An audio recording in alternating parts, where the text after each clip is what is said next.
Oke, Prof, kita kembali dulu. Kami coba membuat judul ini, mudah-mudahan sesuai dengan harapan. Lanjut, slide berikutnya. Terus.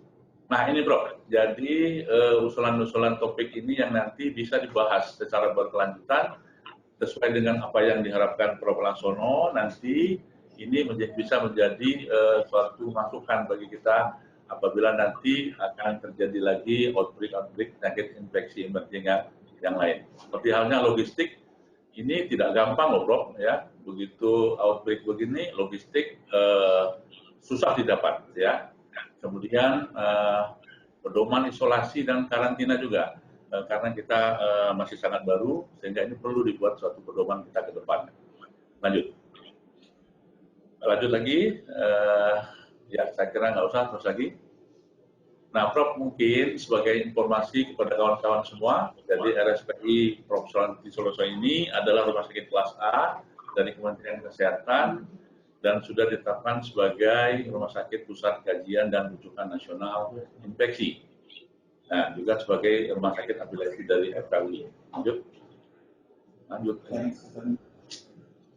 Nah, ini satu slide kami informasikan dulu kenapa RSPI Sulianti Saroso ini saat ini diberikan mandat yaitu menangani penyakit infeksi emerging. Jadi pengalaman dari 2003 seterusnya kita kenal dulu SARS, kemudian H5N1 dan seterusnya. Tetapi untuk COVID-19 ini betul Prof tadi sangat luar biasa, sehingga kayaknya kita belum siap secara keseluruhan untuk menangani ini. Saya kira topik bahasa ini sangat menarik. Kami akan mencoba menyampaikan pengalaman kami dalam mengelola ini. Nah ini Bro, jadi satu slide ini saya kira ini satu dashboard kita ke depan. Jadi bagaimana kita menyiapkan manajemen sampai terjadi eskalasi nanti, yaitu sebelum atau pra pandemi, ya, kemudian saat outbreak sendiri, dan pandemi, kemudian juga pasca pandemi itu saya kira perlu dipikirkan oleh kita semua. Yang sampai nanti setelah outbreak kita normalisasinya sangat susah, sehingga rumah sakit ini bisa collapse juga ya. Nah dalam manajemen ini atau untuk surge capacity, pengalaman kami membaginya ada 5 ini Prof minimal ya. Satu, bagaimana mengelola organisasi, struktur, manajemen kerja, mekanisme kerja, dan koordinasi. Yang kedua, bagaimana mengelola sumber daya manusia. Yang lebih saya tekankan adalah internalisasi. Yang ketiga, fasilitas medik maupun non-medik. Kemudian logistik dan pendanaan. Dan terakhir adalah handling media. Nah, masalah-masalah ini sangat penting kita mantapkan di seluruh rumah sakit agar kita siap menghadapi semua ini. Sebagai contoh, handling media ini tidak gampang, Prof ya. Begitu kita menghadapi media yang 24 jam meminta suatu data, informasi update dari kita, maka kita harus selalu siap menangani. Kemudian logistik pun itu sangat tidak ringan ya, berat menurut kami, karena harus diprediksi bagaimana pemakaian logistik ini secara keseluruhan, apalagi kalau meningkatnya atau eskalasi pasien yang sangat signifikan ini. Lanjut. Nah, ini kami berbagi pengalaman bagaimana memantapkan manajemen ya sejak tadi. Jadi pada saat awal ditemukan adanya wabah di Wuhan, kemudian sampai ke WHO menyampaikan global emergency, kami sudah menyiapkan langkah-langkah karena kami adalah rumah sakit rujukan infeksi emerging ini. Yang pertama, kami meningkatkan internal dulu. Jadi bagaimana pejabat struktural dan fungsional. Kemudian tidak lupa juga karena ini penyakit emerging dan berpotensi wabah, maka penguatan eksternal kami lakukan. Satu ke Kementerian Kesehatan, kemudian ke Dinas Kesehatan, ke berbagai profesi, rumah sakit, terutama untuk menyiapkan rujukan dan juga relawan. Kemudian kita menyiapkan mekanisme kerja melalui Pokja Kinere maupun dari Pokja-Pokja yang lain termasuk PPI.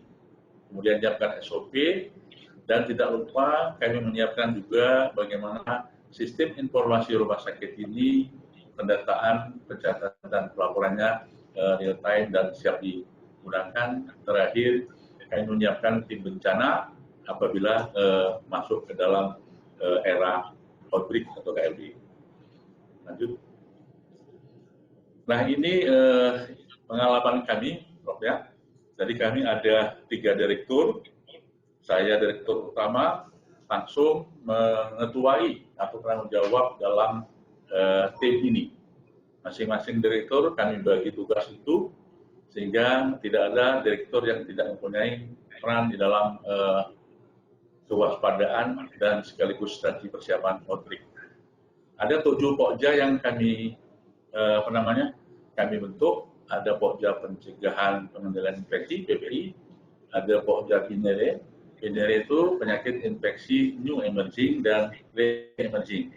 Kemudian ada Pokja Pos Pemantauan, Pokja Fasilitas Medik dan Medik, non-medik, kemudian Pokja Logistik, Pokja Informasi Humas dan Data, dan terakhir adalah Pokja Donasi.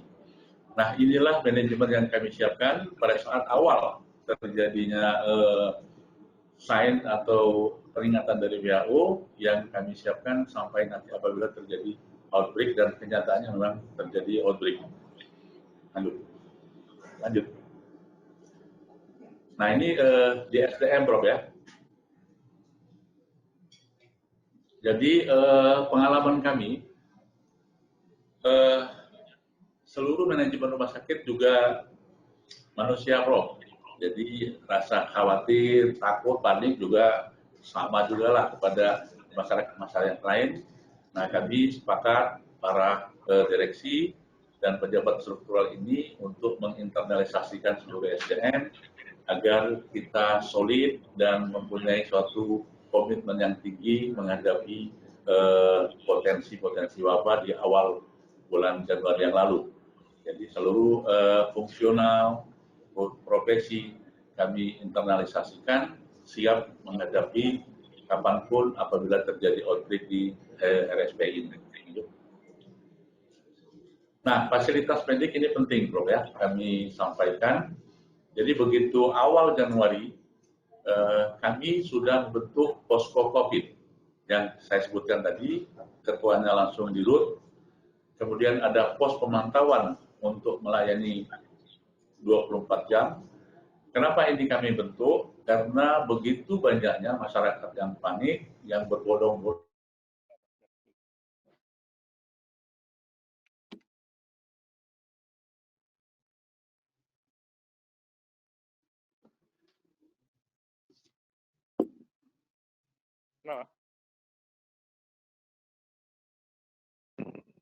Halo, mohon izin termute suaranya dari Sulianti Saroso.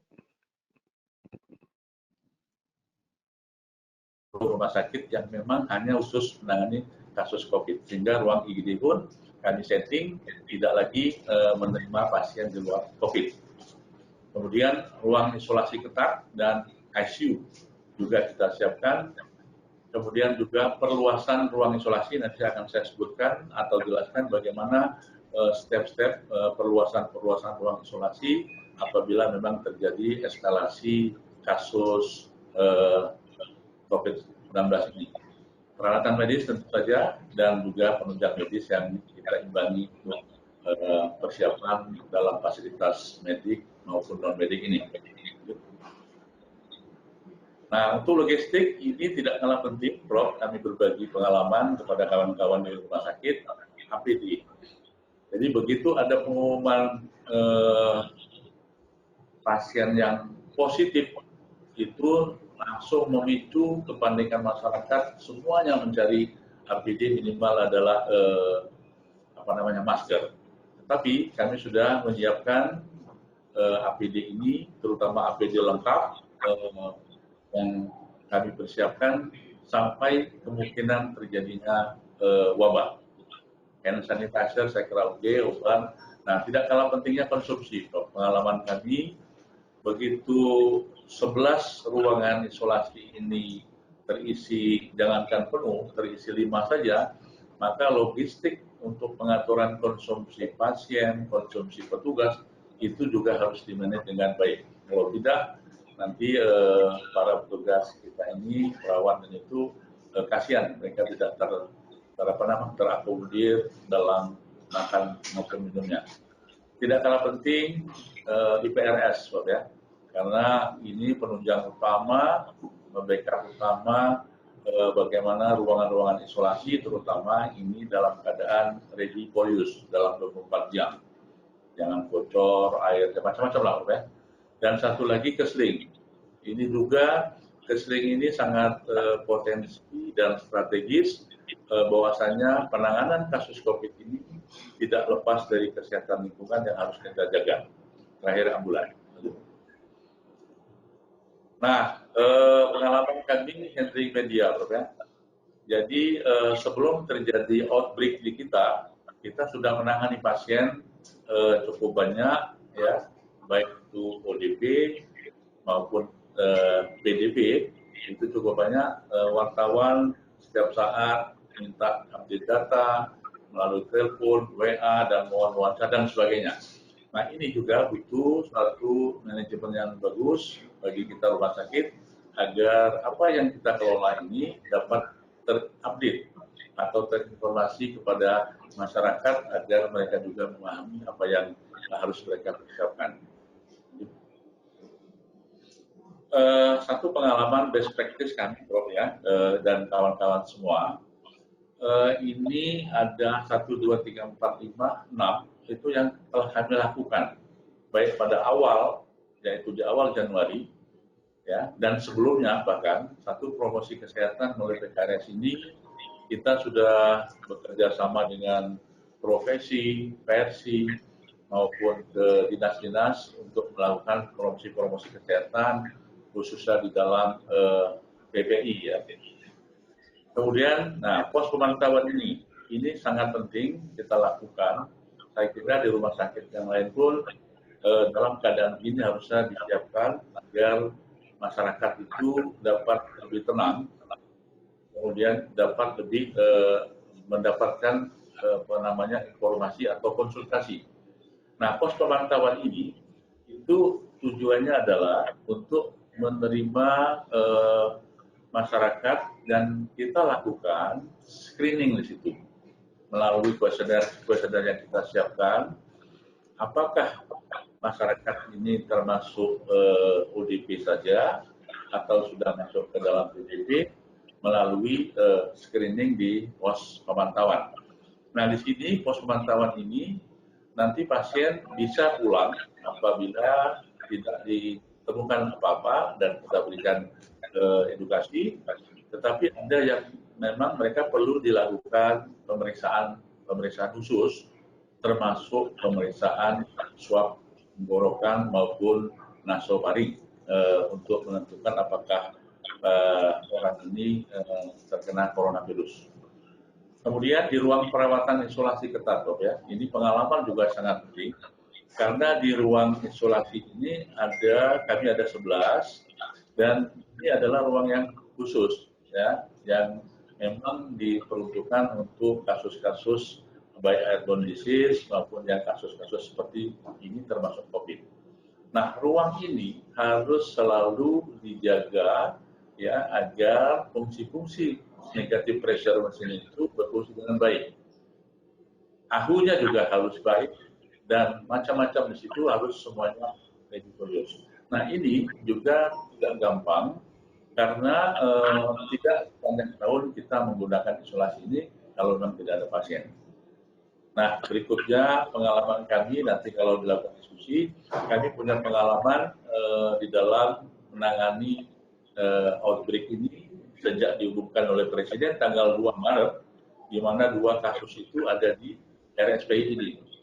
Nah, dari 2 itulah sampai saat ini kami sudah menangani sampai 51 pasien dan itu mempunyai kesan tersendiri atau cara tersendiri karena tidak gampang mengelola era di outbreak ini karena Rumah Sakit Sulianti Saroso ini sudah ditetapkan sebagai rumah sakit COVID sehingga tidak lagi menerima pasien non-COVID. Terakhir, kita tentu saja karena ini adalah masalah epidemiologi juga, kita bekerja sama dengan Dinas Kesehatan untuk melakukan surveillance maupun tracking maupun tracing untuk bisa memutus mata rantai ini. Saya kira itu dulu, Prof. Dari kami. Kalau memang ada pertanyaan, kami akan sharing pengalaman-pengalaman yang lain untuk kami sudah siapkan beberapa slide. Tapi sebelum, Prof, saya lihatkan gambar dulu. Ya, silakan. Oke. Nah, ini, Prof. Jadi ini satu promosi kesehatan yang kita lakukan. Sebelum COVID pun ini sudah berlangsung di sini, Prof, ya. Saya kira bagus, kawan-kawan sudah menyiapkannya, baik untuk di dalam maupun keluar. Nah, ini juga bentuk salah satu poster yang bisa ditempel di mana-mana, bukan hanya COVID, tapi pneumonia secara luas. Ini khusus coronavirus. Ini juga bagaimana masyarakat harus berkemas, ya, gerakan masyarakat itu sehat, makanan, olahraga, tidak merokok, makan isi, cuci tangan, dan seterusnya.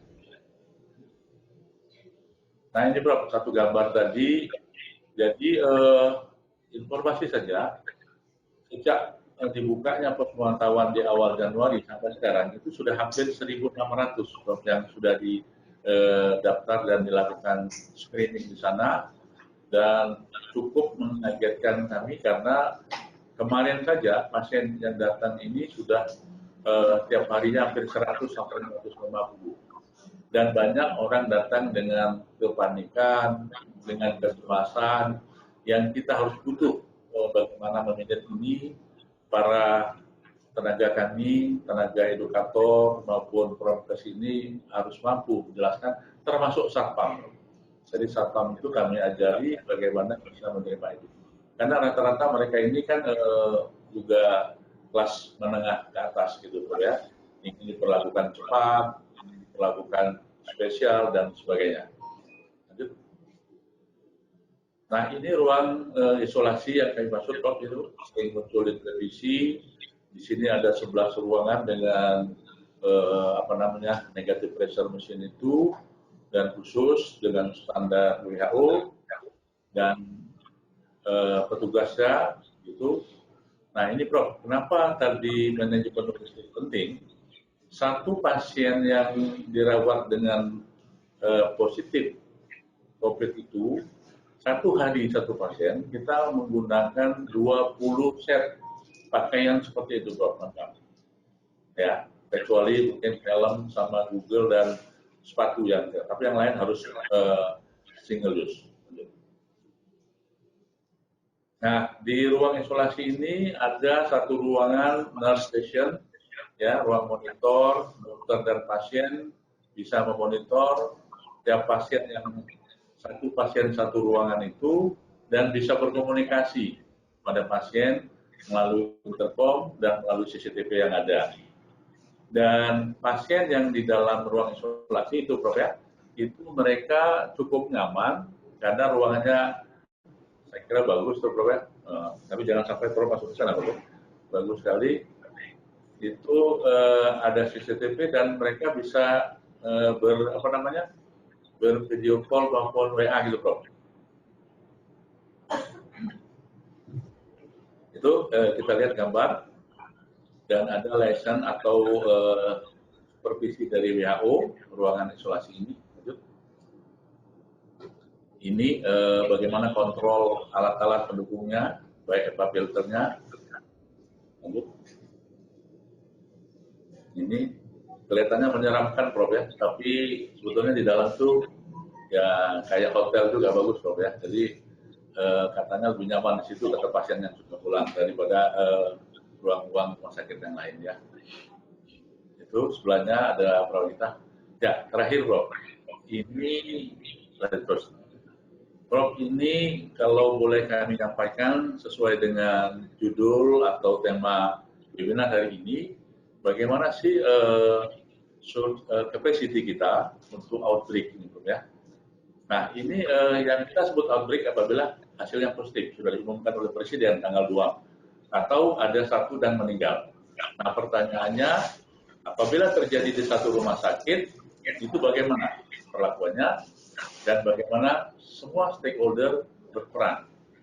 Nah, saat ini kita sudah melihat kasus ini eskalasinya cukup tinggi, bahkan terakhir hampir 300-an yang positif, yang meninggal hampir 4% dari itu. Saya kira rumah sakit pun sudah harus menyiapkan seperti ini. Nah, ini skenario yang kita susun pada awal dulu, Bob, ya. Jadi ada 2, yaitu rumah sakit kita tidak ditutup, hanya lokal saja atau dikit dan tutup, atau kita tutup total. Nah, ternyata hari ini kita sudah mengumumkan rumah sakit ini untuk rawat jalan dan IGD tutup total, artinya tidak lagi menerima itu. Nah, ini membutuhkan tadi yang kata Prof tadi, bagaimana kepiawaian kita memanage rumah sakit ini, karena juga tidak gampang. Karyawan kita juga membutuhkan perlindungan, membutuhkan ketenangan yang tidak gampang. Kemudian masyarakat sekitar kita, karena kebetulan RSPI ini kan juga di lingkungan masyarakat, ya. Aduh. Nah, ini contoh yang kita susun, Prof, ya. Kemudian apabila terjadi satu kasus konfirmasi sudah terjadi, lanjut. Sudah, kembali. Saya kira step ini bisa dipakai oleh kawan-kawan yang belum pernah merawat, sehingga nanti ini menjadi pedoman kita untuk melakukan ini di rumah sakit masing-masing. Nah, ini kita sudah penuh, 11, lanjut lagi. Nah, ini ditemukan konfirmasi dan rumah sakit kita di karantina, seperti sekarang ini, Bapak. Nah, kami diminta oleh Kementerian Kesehatan khusus menangani kasus COVID, ya. Nah, sehingga kita melakukan perluasan rumah sakit ini untuk ruang-ruang isolasi. Kita lihat. Nah, ini satu zona kami, Pak, ya. Ada zona hijau, itu zona yang masih bagus, artinya tidak terinfeksi, tapi yang merah itu infeksi. Nah, yang nomor 1 itu kita saat ini ada 11 ruangan. Nah, saat ini kami sudah, coba klik berikutnya. Nah, kita sudah memperluas area isolasi ini dengan penambahan 15 tempat tidur, ya. Lanjut lagi. Nah, terus sampai akhirnya kita hitung kemarin dengan para direksi semuanya, kita bukan, memang kapasitas kita 144 tidur, tapi kita mampunya itu adalah sebanyak 90 titik untuk penanganan kasus ini apabila diperlukan untuk eskalasi. Nah, tentu saja, Prof, dengan eskalasi ini kami butuh bantuan karena keterbatasan. Satu, tenaga, dokter, perawat, tenaga-tenaga yang lain sudah kami susun, kemudian logistik, ya, kemudian penunjang lain yang kita butuhkan. Nah, ini sangat memerlukan perhatian kerjasama dari semua stakeholder, pertama dari Dinas Kesehatan, terutama di DKI, Pak, ya. Bagaimana sistem rujukan harus berjalan untuk mengirimkan pasien-pasien yang PDP kepada semua rumah sakit rujukan yang ada di Jakarta ini. Itu juga tidak gampang karena eskalasinya cukup tinggi. Sehingga diperlukan bagaimana koordinasi Dinas Kesehatan, Kementerian Kesehatan, dan seluruh rumah sakit. Kemudian koordinasi juga dengan Dinas Kesehatan di dalam hal surveillance atau hal tracing kepada pasien-pasien yang positif tadi. Karena kita ingin memutus mata rantai ini dengan secepat dan sebaik mungkin. Dan terakhir, tentu saja butuh seluruh profesi, baik dokter, perawat, farmasi, dan seterusnya, untuk membantu rumah sakit yang memang memerlukan bantuan ini apabila terjadi suatu perluasan ruang isolasi rumah sakit rujukan yang tadi khusus untuk menangani kasus COVID-19 ini. Demikian Prof, informasi pengalaman kami, mudah-mudahan bermanfaat.